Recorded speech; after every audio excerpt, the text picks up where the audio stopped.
নমস্কার, আপনারা দেখছেন বঙ্গবার্তা ইউটিউব চ্যানেল। রাত পোহালেই আবহাওয়া বদল। আগামী 24 ঘন্টায় বিপরীত ঘূর্ণবাত তৈরি হবে বঙ্গোপসাগরে, যার ফলে জলীয় বাষ্প ঢুকবে দক্ষিণবঙ্গে।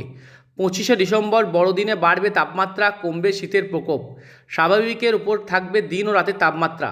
কার্যত উষ্ণ বড়দিন কাটবে উৎসবপ্রিয় বাঙালির।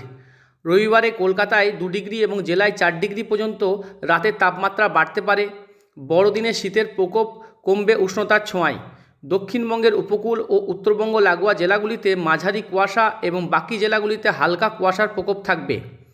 আজ শনিবার স্বাভাবিক কলকাতা সর্বনিম্ন তাপমাত্রা, মালদা এবং 2 দিনাজপুরে ঘন কুয়াশা দাপট। দক্ষিণবঙ্গেও সকালে কুয়াশা, পরে আকাশ পরিষ্কার।